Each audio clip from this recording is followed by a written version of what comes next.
Behavioral Neuroscience, Chapter 1, Section 4, pages 14 through 20. Renaissance autonomists emphasized the shape and the appearance of the external surfaces of the brain, because they were the easiest to see if the skull was removed. Leonardo da Vinci is an artist. He laid the foundation for anatomist drawing. He included portraits of the nerves in the arms and the fluid-filled ventricles of the brain. Figure 1.10 shows his changing view of the brain over the years. René Descartes is an author. He proposed the concept of spinal reflexes and a neural pathway for them. He related mind and body by saying that they came into contact in the pineal gland located within the brain. He promoted dualism, or the notion that the mind is subject to spiritual interactions, while the body is subject only to material interactions. Biological psychologists reject dualism. They insist that all the workings of the mind can be understood as purely physical processes in the material world, specifically in the brain. Figure 1-11 shows the early view of reflexes, and it depicts an explanation that Descartes made. The concept of localization of function arose in the 19th century. Phrenology is the belief that bumps on the skull reflect enlargements of brain regions responsible for certain behavioral faculties. The cerebral cortex consisted of several functional areas, and that each area was responsible for a behavioral faculty, such as love of family, perception of color, or curiosity. Opponents insisted that the brain functions as a whole, not in the regions.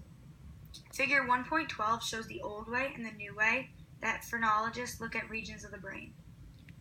Paul Broca, who was a French surgeon, argued that language ability was not a property of the entire brain, but was localized in the restricted brain region. He proposed research and he presented a post-mortem analysis of a patient who couldn't talk for years.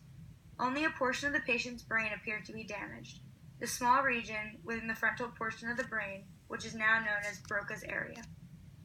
William James is an author who wrote Principles of Psychology in 1890. He signaled the beginning of the modern approach to biological psychology. Psychological ideas, such as consciousness and other aspects of human experience, came to be seen as properties of the nervous system.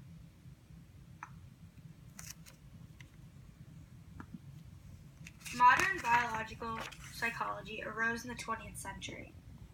Early on, Ian Pavlov announced his research on conditioning animals. Shepard Franz sought the site of learning and memory in the brain by removing different brain regions in animal subjects in 1902. Research started the search for the traces of experience in the brain, known as the search for engram. Donald Hebb showed how complex cognitive behavior could be accomplished by a network of active neurons. He suggested how brain cell connections that are initially more or less random could become organized by sensory input and stimulation into strongly interconnected groups that he has called assemblies. He hypothesized how neurons strengthen their connections through use. That gave rise to the concept of the Hebbian synapses. Consciousness is a thorny problem.